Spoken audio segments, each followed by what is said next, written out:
बिस्मिल्लाहिर्रहमानिर्रहीम। अस्सलाम वालेकुम। आप देख रहे हैं ABC प्रेजेंटिंग गपशप विद बिलाल और बशर। गोद से लेकर गौर तक तालीम हासिल करने का हमें इस्लाम ने फ़लसफ़ा दिया हुआ है। ये हुक्म है कि हम तालीम हासिल करें। यूँ तो हर मुल्क में बहुत सारे सरकारी अदारे मौजूद हैं जो तालीमी सरगर्मियाँ को जारी रखने और उनको ज़्यादा से ज़्यादा फैलाने में अपनी खिदमत सर अंजाम दे रही हैं।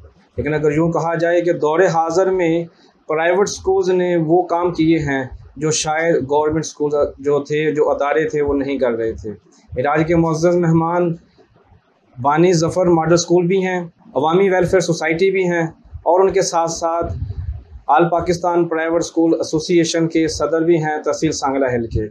मैं आपसे बहुत सारे सवाल करने की ख्वाहिश रखता हूँ जिनमें दौरे हाज़िर में प्राइवेट स्कूल का क़याम और उनका वजूद में होना क्यों ज़रूरी है, और जो अभी सूरत हाल चल रही है उसमें जो लोगों को फ़ीसिस के हवाले से मसाइल आ रहे हैं उन पे बात करेंगे।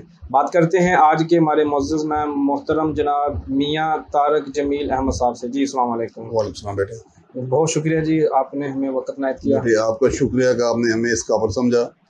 जी आप माशाल्लाह एक अवामी कह लें कि वेलफेयर सोसाइटी के अलावा भी आप खुद एक ज़ाती तौर पर हर बंदे की पसंदीदा शख्सियत हैं। हर बंदा जो समाजी काम करता है या जो करता देखता है, जो पसंद करता है, वो आपसे मोहब्बत ज़रूर करता है। बेटे उनका बड़ापन है। जी बहुत शुक्रिया। मैं पहला सवाल आपसे यही पूछना चाहूँगा जो कि आपकी ज़ाती ज़िंदगी से मुतल्लिक़ है। आपने माशाल्लाह तालीम MA इकनॉमिक्स की हुई है, लेकिन आपने जो शोबा है बजाय इसके कि आप इकनॉमिक्स में जाते बहुत सारा पैसा कमाते, बहुत सारी इज़्ज़तें भी कमाते, बहुत दूर मुमालिक के दौरे भी करते, लेकिन आपने यही तालीम का शोबा ही क्यों चुना? बेटे मैं बेसिकली MA इकनॉमिक्स हूँ। मेरी USAID में जॉब थी। अच्छा। मैंने को 13-14 साल USAID में जॉब की है। वहाँ पे मेरा एजुकेशन विंग का मैं हेड था। अच्छा। USAID में 89 में मेरे वालिद साहब की डेथ हो गई। बड़े भाई दोनों लाहौर सेटल थे। मजबूरन मुझे 94 में जॉब को खैरबाद करना पड़ा और सांगले अपनी अम्मी के पास और छोटी सिस्टर के पास आना पड़ा। अच्छा। इस वजह से बेटे मैंने जॉब छोड़ी, क्योंकि USAID में मेरी एजुकेशन में खिदमत थी। मेरे पास यही एक शोबा बचा था जिससे मैं अच्छे तरीके से खिदमत अंजाम दे सकता था। जब आपने ज़फ़र मॉडल स्कूल की बुनियाद रखी, आपका मकसद तालीम का फ़रोग़ था, पैसा कमाना था या कोई और मकसद था? देखें जी, मैं बेटा आपको एक बात बताऊँ जी, हमारे मोटो था जी एजुकेशन फॉर ऑल। जी। जो बच्चा फ़ीस अफोर्ड कर रहा है वो भी हमारे पास है, जो नहीं अफोर्ड कर रहा वो भी हमारे पास है। मेरे पास इस वक्त बेटे तकरीबन 85 बच्चे हैं जो फ्री तालीम हासिल कर रहे हैं। अच्छा माशाल्लाह। उनकी बुक्स, यूनिफॉर्म, कंटीन, शूज़ मेरे ज़ुम्मे हैं जी, बल्कि अल्लाह के ज़ुम्मे है जी, मेरे ज़ुम्मे नहीं है, खुदा ताला के ज़ुम्मे है जी। और खुदा ताला अपने बंदों की ड्यूटियाँ लगाता है। और उसमें कुछ बच्चे अल्हम्दुलिल्लाह ऐसे भी हैं जिनका रक्षा का किराया भी हम दे रहे हैं, बैंक का किराया हम दे रहे हैं। अच्छा माशाल्लाह। इसकी बुनियाद कब रखी थी आपने? ये अगस्त 95 में। 95 में जी। अब दौरे हाज़िर की बात करें तो सांगला हिल में बहुत बड़े बड़े नामवर स्कूल्स हैं, ब्रांचेस भी ओपन हो चुकी हैं जो कि इंटरनेशनल लेवल पे कह लें या पाकिस्तान पूरे में उनकी ब्रांचेस हैं।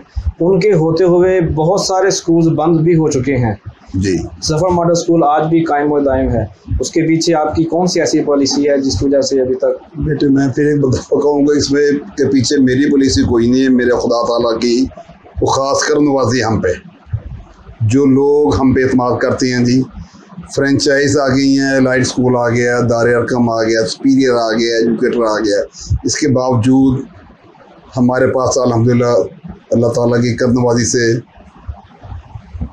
उनकी मेहरबानी से हम फिर अपने जो हमने अपना स्टैंडर्ड एक मेजरमेंट कैंप की थे उस पर खड़े हैं। बच्चे जब दाखिला लेने आते हैं तो आपका मेरिट क्या होता है? सबसे पहले हमें अपना एक छोटा सा एक टेस्ट लेते हैं जी।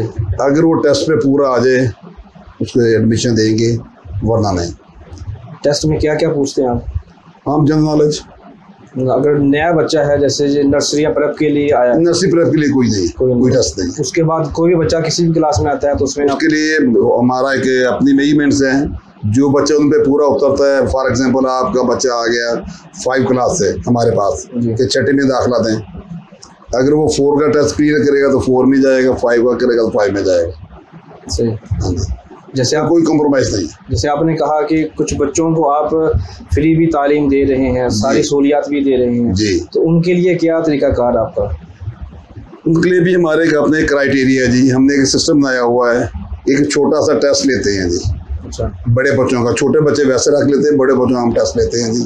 ठीक है। वो बच्चा इस काबिल हो, वो पढ़ सके तो अल्हम्दुलिल्लाह हम उससे रखते हैं जी। यहाँ पे मैं थोड़ा सा एक मौके की मुनासिबत से इजाफा करता हूँ बेटे, आपके ज़रिए मैं ये भी कहना चाहता हूँ कि मेरे तहसील सांगला हिल में कोई बच्चा किसी भी क्लास में पढ़ना चाहे, किसी भी स्कूल में, मैं बेटे उसे अफोर्ड करने के लिए तैयार हूँ। थोड़ा सा मज़ीद बता देंगे इसके बारे में जी? कि कोई बच्चा भी किसी भी स्कूल में पढ़ना चाहे? हाँ जी, जैसे फर्स्ट ईयर में पढ़ना चाहे, सेकंड ईयर में पढ़ना चाहे, लाहौर के किसी कॉलेज यूनिवर्सिटी में पढ़ना चाहे, अच्छा, हम अफोर्ड करने के लिए तैयार हैं। तो आप सपोर्ट करते हैं उनको? अल्हम्दुलिल्लाह। जो आपके स्कूल से जाते हैं या कोई भी बच्चा मेरे शहर का, मेरी तहसील का जी। अच्छा, तो आपके पास दरख्वास्त लेकर आए कि मुझे तालीम? दरख्वास्त लाने की जरूरत नहीं है जी। अच्छा, डायरेक्ट मेरे पास आ जाए। अच्छा, माशाल्लाह। हम हॉस्टल के चार्ज भी देने के लिए तैयार हैं। बहुत आला। शर्त यही है कि बच्चा कम से कम जो इस वक्त मेरिट चल रहा है उस पर पूरा उतरता हो। माशाल्लाह। ये ना को 450 नंबर लेके मैंने लाहौर में लम्स में जाना है, इस तरह नहीं। ये तो है। बच्चे ने दाखिला ले लिया, आपके स्कूल में पढ़ना भी शुरू कर दिया, आप उसके अंदर तालीम को उजागर करने के लिए, उसका शौक बढ़ाने के लिए क्या करते हैं?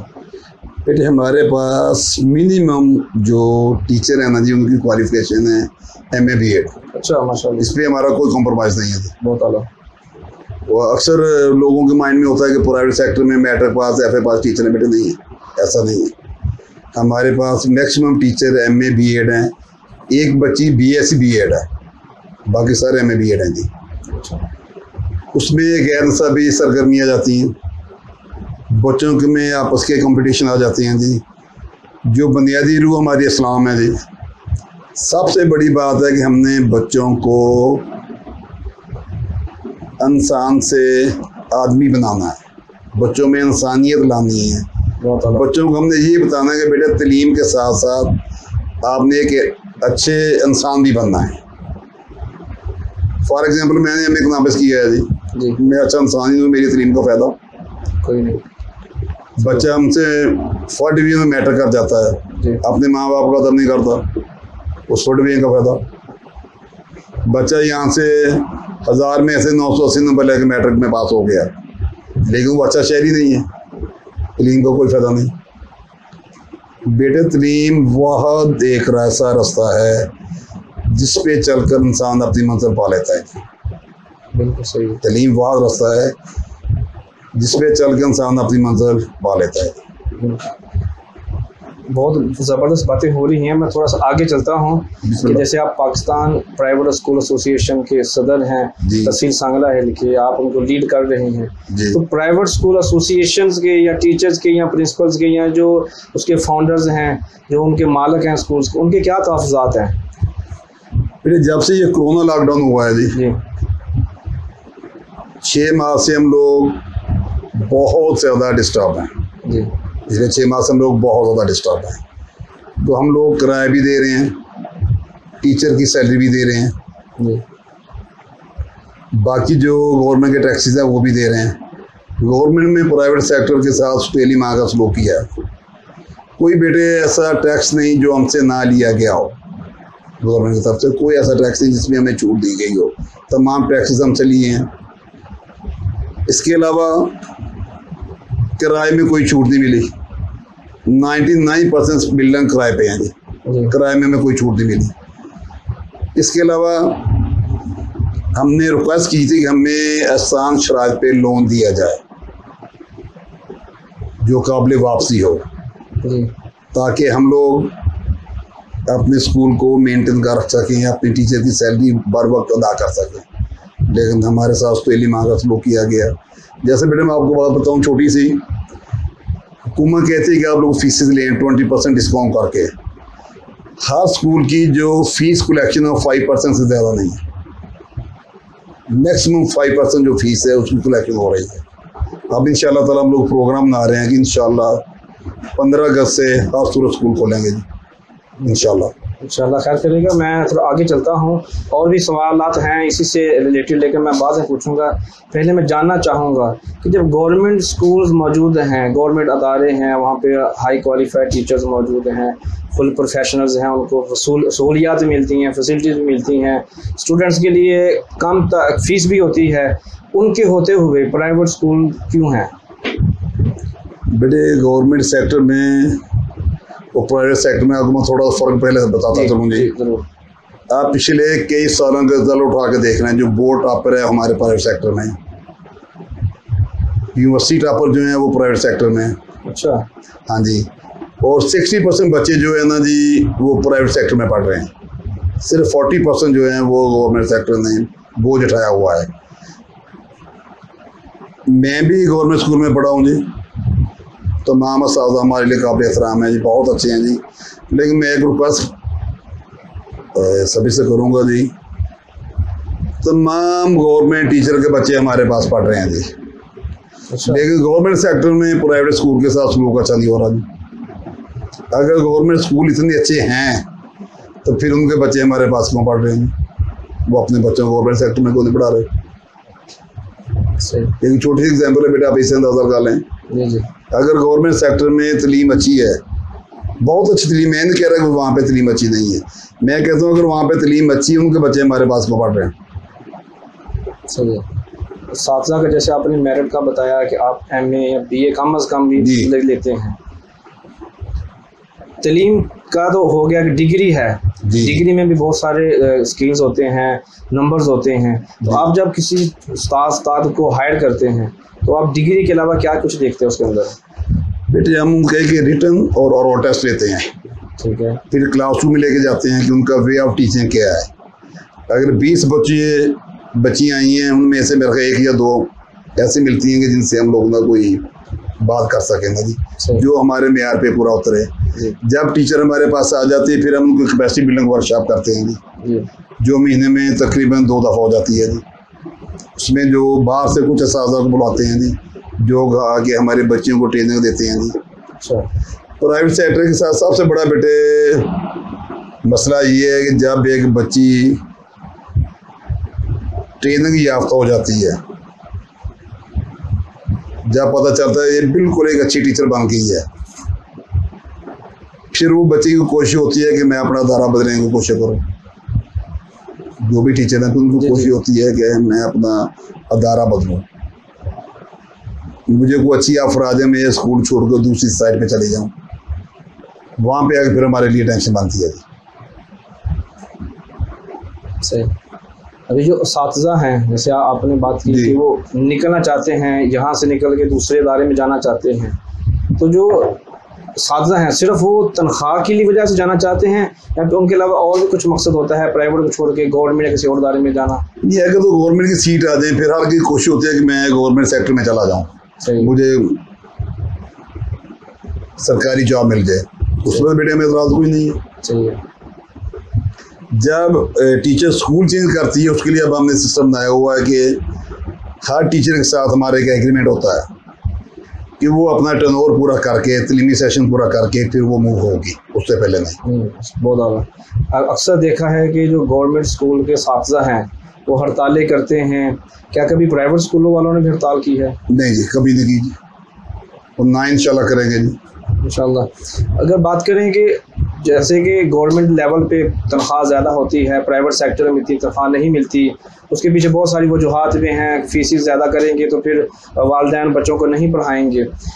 कम तनख्वाह, ज़्यादा जिम्मेदारी के होते हुए प्राइवेट स्कूल के जो साथीज़ा हैं हमारी कौम को बनाने में कितना किरदार अदा कर रहे हैं? बेटे पहले तो मैं आपसे एग्री नहीं करता कि प्राइवेट सेक्टर वाले सैलरी कम दे रहे हैं, शायद जिनकी फ़ीस 200-300 है वो सैलरी कम देते हों। अच्छा। लेकिन हम तो अल्हम्दुलिल्लाह हम लोग, मेरा स्कूल का वैसे शुमार एक कैटेगरी में आता है।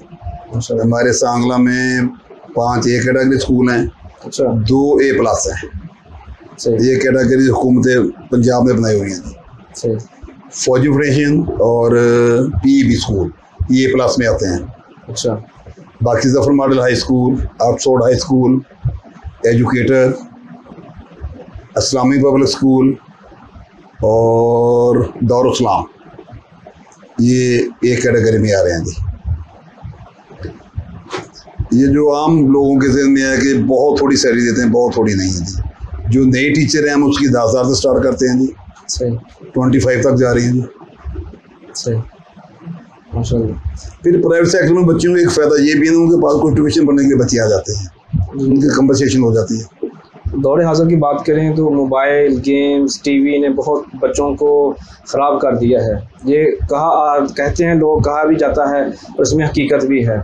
हमारी जो कह लें कि टीचिंग फील्ड है, जो असातिज़ा हैं, प्राइवेट स्कूल की बात करूँगा, वो इसको कन्वर्ट करने में, बच्चों के अंदर शौक़ को पैदा करने के लिए या नस्ल को बेहतर करने के लिए उनकी जो तरजीहात क्या होती हैं? बेटे आपने कहा कि ख़राब कर दिए, बल्कि मैं कहूँगा कि सत्यानाश कर दिया बेटे। अच्छा, तो शायद मेरे ये अल्फाज अच्छे ना हो, मैं इसलिए कह रहा हूँ कि बेटे मोबाइल एक ऐसी बीमारी हमारे बच्चों को लग चुकी है जिससे जान छुड़ाना बेटे बहुत मुश्किल है जी। मैं अपने स्कूल की बात करता हूँ कि बेटे मेरे स्कूल में टीचर को भी मोबाइल लाने की इजाज़त नहीं है। अच्छा, मेरे स्कूल में टीचर को भी मोबाइल लाने की इजाज़त नहीं है। टेबल पे 4-5 मोबाइल पड़े होते हैं, जो सी मादरी टीचर जब ज़रूर पड़े वो इस्तेमाल करती है। दूसरा, बच्चों को मोटिवेट करते हैं डेली बेसिस पे बच्चों को मोटिवेट करते हैं बेटे मोबाइल से आप दूर रहें। फिर पेरेंट्स की जब PTM होती है, पेरेंट टीचर मीटिंग, उनमें हम पेरेंट्स को बताते हैं कि काइंडली बच्चों को मोबाइल ना दें, बच्चों का एक टाइम टेबल बता दें कि आपने 24 आवर्स में सिर्फ 1 घंटा मोबाइल यूज़ करना है। बच्चों की ये आदत आस्ता आस्ता पुख्ता करते जाएं, फिर 1 घंटे से पीछे को आएँ, आधे घंटे पे ले आएँ। बहुत सारे घरों में ऐसे बच्चे हैं कि माँ बाप को पता ही नहीं है, बच्चे माँ के साथ ही बैठे हैं या बाप के साथ ही बैठे हैं, यूट्यूब पे क्या देख रहे हैं बच्चों को, पेरेंट्स को नहीं पता। बेटे मोबाइल जो है हमारे बच्चों को बगाड़ रहा है, सुधार नहीं रहा। मैं आपकी उस्ताद से भी रिक्वेस्ट करूँगा पेरेंट्स से कि बराए मेहरबानी बच्चों को मोबाइल से दूर रखें।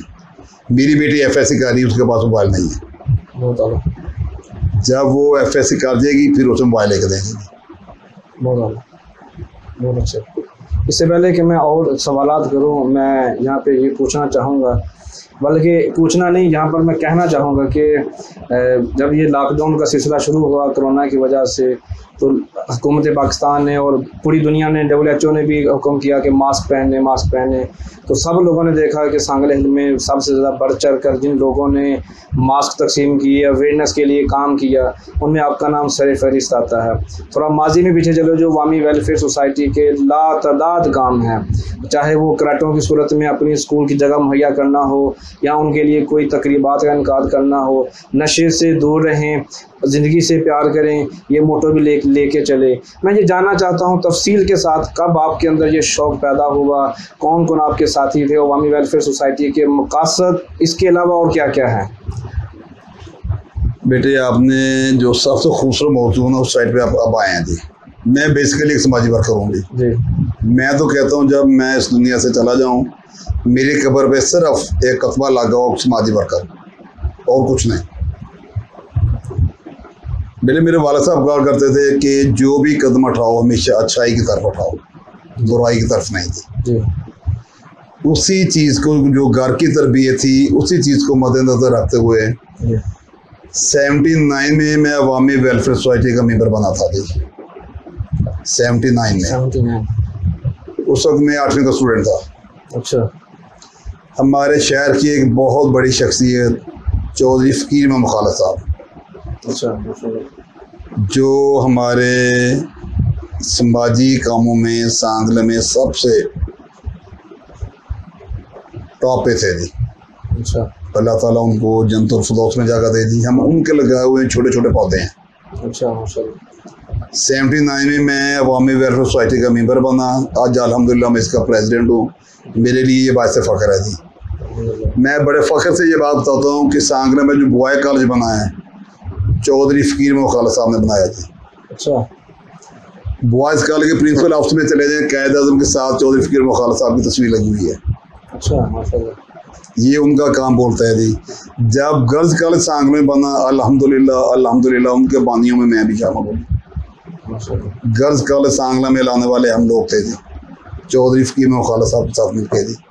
अल्हम्दुलिल्लाह अल्हम्दुलिल्लाह गर्ल्स कॉलेज की बुनियाद हमने इन हाथों से रखी है जी।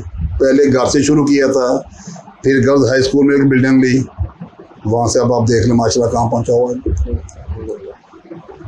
आगे सिलसिला कहाँ तक चलेगा, या आगे क्या क्या कर रहे हैं? इंशाअल्लाह ताला जी ये सिलसिला जब तक जिंदा है ये जारी रहेगा। अब हमारे पास हैं जी एजुकेशन विंग है, स्पोर्ट्स है, मंशियात के ख़िलाफ़ काम कर रहे हैं। इस सबसे बड़ी बात है कि हम लोग लावास डेड बॉडियों के अमीन हम हैं जी। 84 से लावास डेड बॉडियाँ अवामी वेलफेयर सोसाइटी दफना रही है जी, उनके वारिस हम लोग हैं जी। मैं यहाँ पे थोड़ी सी बात लंबी करूँगा जी। मेरी बड़ी ख्वाहिश थी कि मैं लावारिस डेड बॉडियाँ नहर से मिलती हैं, कुछ पुलिस के रेफरेंस मिल जाती हैं, उनको दफनाने वाला कोई नहीं था।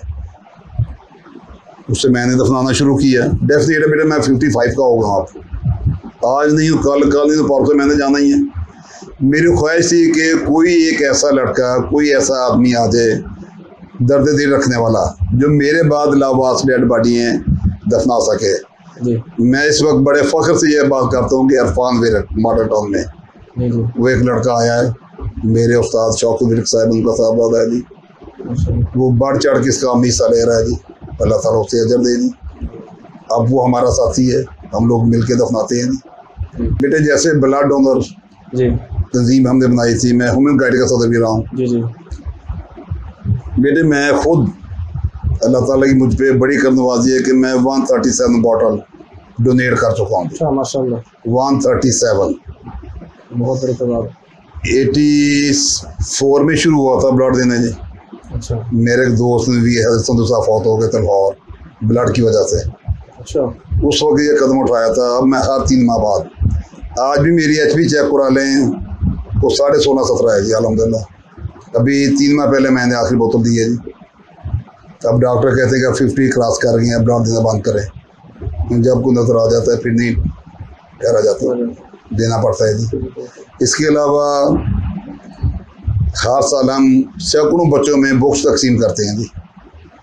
जो बच्चे बुक्स लेने वाले बुक्स अफोर्ड नहीं करते उनको बुक्स लेके देते हैं। वो ख्वाह किसी प्राइवेट स्कूल के हों या गवर्नमेंट स्कूल में, हमें उसमें कोई तमीज़ नहीं है जी। अच्छा, जो भी बच्चा हमारे पास आ जाए हमें बुक्स ले दें, हम ले देते हैं। इसमें बेटे मैं थोड़ी सी एक आपको बात बताता, जो मेरे बड़े भाई हैं इस वक्त वो ग्रेड 22 से रिटायर्ड हुए हैं जी। अच्छा, वो पोस्ट PhD है जियोलॉजी में। हमने जब भाईजान की फ़ीस जमा करानी थी हमारे पास पैसे नहीं थे। अच्छा, हमने घर के छत वाले पंखे बेच के और माँ जी ने अपनी अंगूठी बेच के भाई की फ़ीस जमा कराए थे। वो चीज़ हमारे ज़हन में है कि हम कैसे पढ़े हैं और हम पढ़ाई का क्या फ़ायदा है।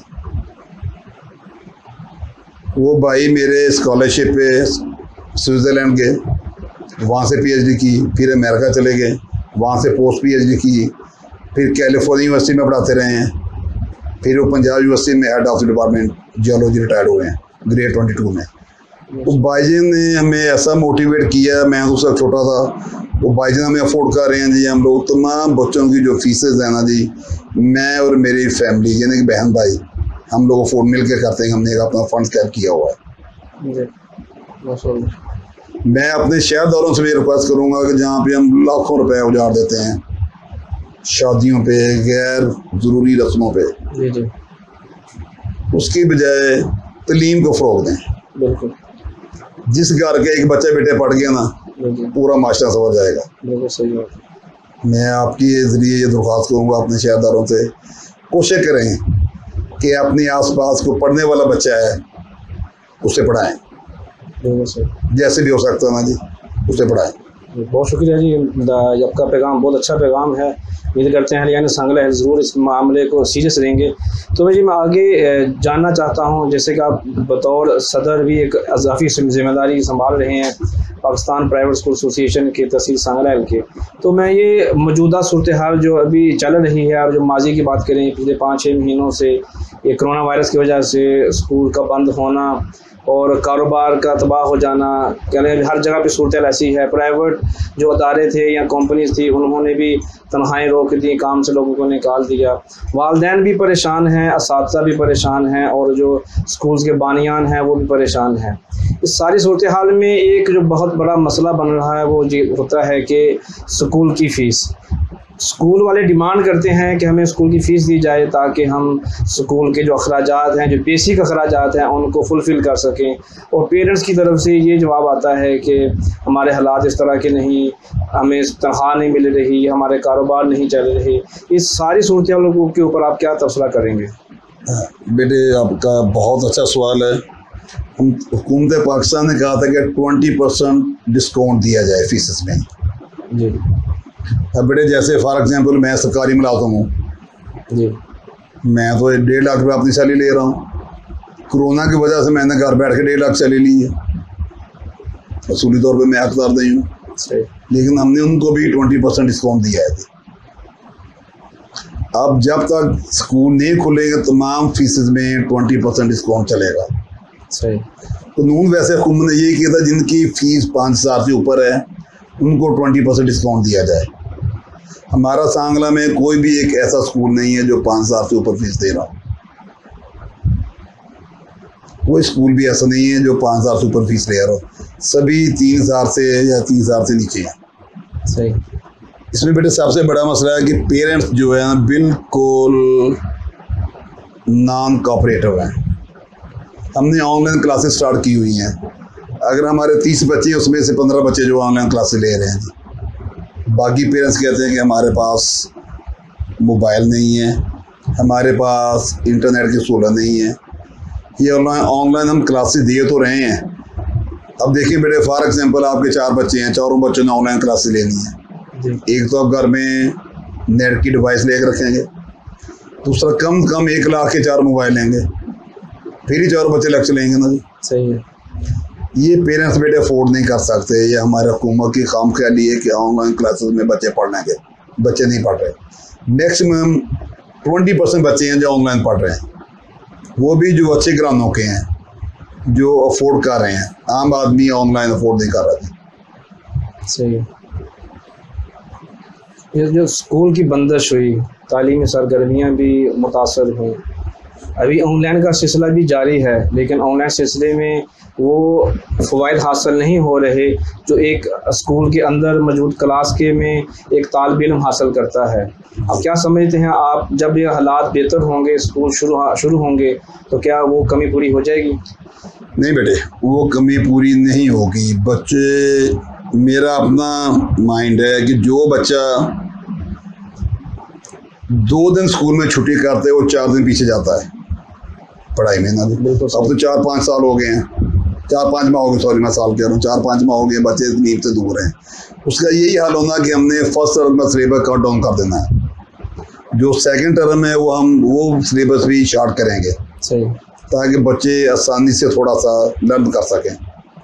ये भी जो एक्चुअल जो कुछ हम चाहते हैं, जो हमारा तरीक़ाकार है, जैसे बच्चे पढ़ते हैं उस मेयार पे बच्चे फिर भी नहीं आ सकेंगे। ये डेफिनेट है, पूरी दुनिया में ऐसे हो रहा है, हमें भी उनके साथ चलना पड़ेगा। बच्चों का तलीमी नुकसान बहुत ज़्यादा है, बहुत ज़्यादा तलीमी नुकसान है बच्चों का। मैं आपके रेफरेंस से दरख्वास्त करूँगा हुकूमत से कि बराए मेहरबानी आप ईद के बाद स्कूल खोल दें। बहुत ज़्यादा होगी बच्चों के साथ। एक छोटी सी एग्जाम्पल है जी, कोरोना यहाँ बचत में आता है या स्कूल में आता है?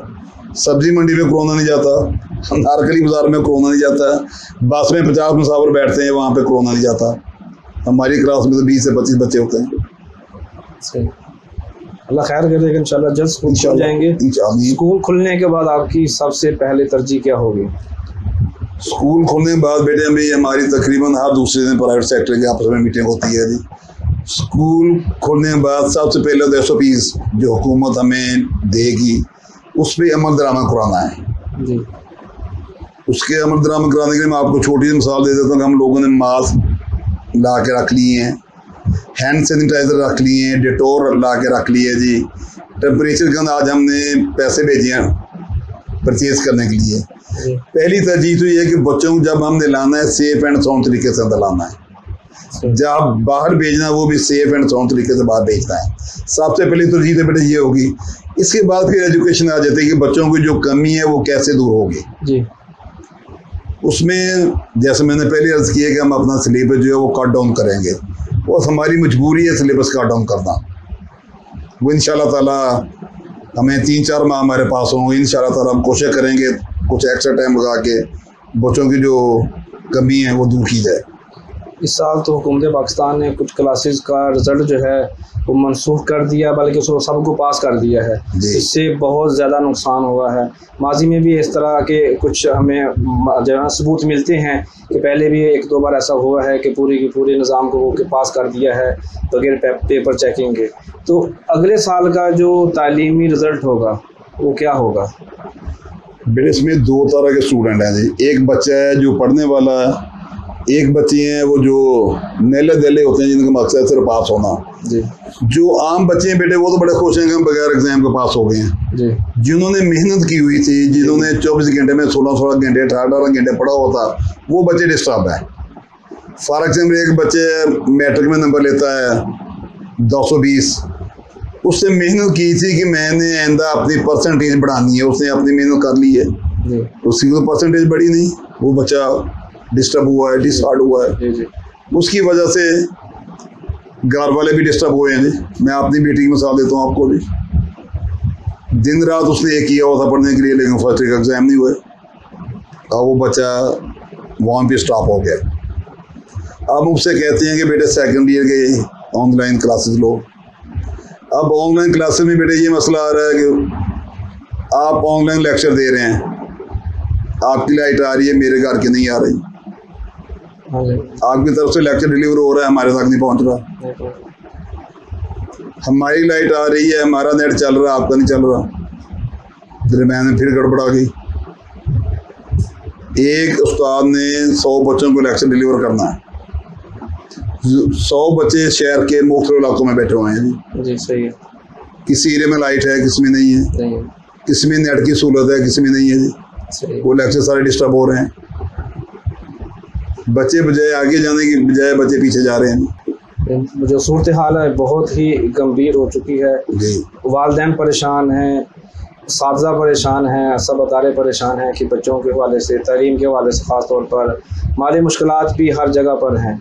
अल्लाह पाक से दुआ है कि अल्लाह पाक इस मामले में हमारी मदद फरमाए और हम इसमें खुश-खुर्रम से आगे बढ़ें। तो अभी जाते जाते आप क्या पैगाम देना चाहेंगे अहलियान सांगला अहल के लिए, वालिदैन के लिए, अपने तलबा के लिए? मेरी सबसे पहले तो वालिदैन से दरख्वास्त है कि बराए मेहरबानी अपने कीमती वक्त से थोड़ा सा टाइम अपने बच्चों को दें। आप जितने मर्जी बिजी हैं, बच्चों को बच्चा समझ के ट्रीट करें। बिल्कुल सही। बच्चों को बच्चा समझ के ट्रीट करें। आप सोचें जब हम इस लेवल पे थे तो हमारी सोच क्या थी, उस लेवल पे आप आ जाएं। बच्चों को बेजा डांटे ना, बच्चों से प्यार और मोहब्बत से, शफकत से पेश आएँ। और शहर वालों के लिए मेरी दरख्वास्त है कि अपने आसपास बच्चों पे नज़र रखें। जो गंदे अनासर हैं उनसे बच्चों को दूर रखें। बच्चों को अकेले बस मार्केट में ना बेचें, कोई ना कोई बड़ा उनके साथ जाए। सबसे बड़ा जो हमारे माशरे में इस वक्त सूरत हाल है जी, वो ये है कि बच्चे किडनैप हो रहे हैं, बच्चे अगवा हो रहे हैं, बच्चे कत्ल हो रहे हैं जी। इन सब पे जहाँ जहाँ वो गंदे अनासर ज़िम्मेदार हैं, उस पर हमारी भी कुछ ज़िम्मेदारी आती है। हम अपने बच्चों की हमें खुद हिफाजत करनी चाहिए जी। बच्चों को अकेला बाजार ना भेजें, बच्चों को बेच या डांटे ना, बच्चों से शफकत से पेश आएँ, प्यार से पेश आएँ, मोहब्बत से पेश आएँ। और बच्चों को दोस्त बन के राह को लाजमी पूछेंगे बेटा पूरा दिन में आपके साथ क्या क्या वाक़या पेश आए, ताकि बच्चा कोई भी वाक़या बताते हुए आपसे परेशान ना हो सके, आपसे झिझके ना। खुले दिल से बच्चा हर एक चीज़ आपको बता सके जी। एक मैं अपने शहर से और दरख्वास्त करूँगा जी, मैं चूँकि समाजी आदमी हूँ जी, मैंने आपने कहा कि बार बार एक बात किए जा रहे हैं जी, मैं फिर कहूँगा कि कोशिश करें कि मैक्सिमम बच्चे एजुकेट हो सकें। बिल्कुल सही है। आप दिल महक का ले, आपके मोहल्ले में अगर कोई बच्चा छोटा लेबर कर रहा है जी, उससे पूछेंगे बेटे आप लेबर क्यों कर रहे हैं, उन्होंने फिर बताया कि मेरे घर के हालात अच्छे नहीं हैं, किसी के घर में राशन दे दें, उसका बच्चा पढ़ा दें। चले मैं आपके ज़रिए ये ऐलान करता हूँ जी, किसी भी बच्चे के घर में राशन आप दे दें, बच्चा मैं पढ़ा देता हूँ। जो बच्चे मुस्लिम टी स्टॉल पे हैं, दही बल्ले वाली दुकान पे, किराना स्टोर पे हैं, उन बच्चों को मेरे पास ले आए, उनको पढ़ा मैं देता हूँ। उनके घर में राशन की जिम्मेदारी आप ले लें। एक मेरी और दरख्वास्त है जी, वैसे आपने वो सवाल मुझसे पूछा तो नहीं, मैं वैसे अपने आप से कहने लगा हूँ। ये जो शादी ब्याह पे हम फजूल रसूमात करते हैं जी, मेहंदी हो गई, 500 आदमी का खाना हो गया, आतिशबाजी हो गई, बेजा नमूद नुमाइश, इसे ख़त्म कर दें। कोई भी अमीर आदमी, सब सेहत आदमी जब अपनी बेटी या बेटे की शादी करता है ना जी, वो ये ऐलान करे कि मैंने साथ 2 गरीब बच्चियों की शादी करनी है। वो साथ ही ऐलान करे कि मैंने 2 गरीब बच्चियों की शादी अपनी बेटी की शादी के साथ करनी है। इससे बड़ा अजर खुदा ताला के साथ के पास और कोई नहीं है। हम लोग हर साल ना जी बलेर में सैयद तसीयद शाह साहब हैं, उनके साथ मिलके इज्तिमाई शादियाँ करते हैं। इस दफ़ा नहीं कर सके, हमारे पास इस दफ़ा 33 मेंबर थे, 33 शादी हमने कर दी थी, लेकिन इस दफ़ा हम लोग नहीं कर सके कोरोना की वजह से। इंशाअल्लाह ताला अभी ये हालात बेहतर होते हैं, हमारे पास इंतजाम मुकम्मल हैं, हम वो इंशाअल्लाह करेंगे जी। मेरी दरख्वास्त है कि गरीब बेटियाँ जो घरों में बैठी हैं, सिर्फ पैसे ना होने की वजह से उनकी मदद करें।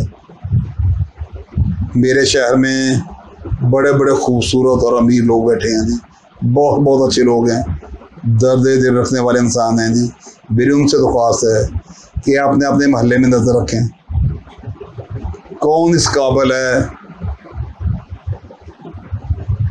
जो सफ़ेद पोश है, वो अपनी बेटी को सिर्फ इसलिए अपने घर से नहीं उठा रहा कि उसके पास पैसे नहीं है। उनका ख्याल रखें, कोशिश करें किसी बेरोज़गार को एक वो हाथ रेडी जिसे ठेला कहते हैं या रेडी कहते हैं, वो बना के दे दें, किसी को गधा गाड़ी बना के दे दें, किसी को कोई स्टॉल लगवा दें। थोड़े से पैसों में 15-20 हज़ार में ये काम हो जाता है, किसी घर का रोज़गार शुरू हो जाता है। बहुत सारे जो बेरोज़गार होगा वो जराइम की तरफ जाएगा। सही बात। बराए मेहरबानी मोटिवेट करें लोगों को कि बेटे अपना कमाएं, अपना खाएं, उसमें जो हेल्प हो सकती है वो करें। मैं अपने एक दोस्त की मिसाल देता हूँ, अभी थोड़े दिनों मुझे उसने कुछ पैसे भेजे, उसने कहा कि 10 लोगों को ये हाथ रेडी नहीं होती जी, ये 10 लोग जो गरीब हैं उनको दे दें। वो अल्हम्दुलिल्लाह मैंने दी है जी।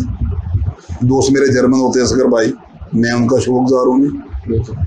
उसने हमें इस काबिल समझा। देखो वो जर्मन में बैठा है, उसने कहा मियाँ साहब कोई अहम आदमी, मैंने कहा ये बहुत सारे बेरोज़गार आदमी हैं। 9 को हाथ रेडी दी है, 1 को हमने दी है गधा गाड़ी लेके। उसकी डिमांड ही गधा गाड़ी थी, मुझे गधा गाड़ी ले देंगे। जिसको अगर आप 15 या 20 हज़ार लगा के रेडी बना देते हैं, वो अपना रोज़गार कमाना शुरू हो जाता है। बेशक 2000 कमाए या महीने का 4000 कमाए, 6 कमाए, अपना तो कमाएगा ना, किसी का हाथ नहीं पड़ेगा। दूसरा बेटे एक मेरा मैसेज है सभी के लिए कि जो भी आप कदम उठाएं, अच्छाई की तरफ उठाएं, बुराई की तरफ ना उठाएं। मुझे सांगला की मट्टी से प्यार है जी, मेरी फैमिली लाहौर सेटल है, मैं दफन होना भी बेटे सांगला में पसंद करूँगा जी। मुझे सांगला इतना प्यार है बेटे। बहुत शुक्रिया जी, बहुत thank you so much house साहब, थैंक यू सो मच जी। स्कूल्स के मसाइल, उनके तहफ़्फ़ुज़ात, उनकी तरजीहात के बारे में भी जानने का भरपूर मौका मिला। तो उम्मीद करते हैं कि हमारे जो देखने वाले हैं आपको आज का जो प्रोग्राम पसंद आया होगा। बहुत सारी ऐसी बातें थीं जो आज आपके सामने वाज़ेह हो चुकी हैं तालीम के हवाले से, और मुस्तक़बिल में क्या होगा वो भी आज आपने जाना। तो इसी पैगाम के साथ कि अपने बच्चों से प्यार करें और उनको सबसे बेहतरीन तोहफ़ा तालीम दें। मिलेंगे किसी नए मेहमान के साथ किसी नए दिन, तब तक मुझे दीजिए इजाज़त। पाकिस्तान जिंदाबाद।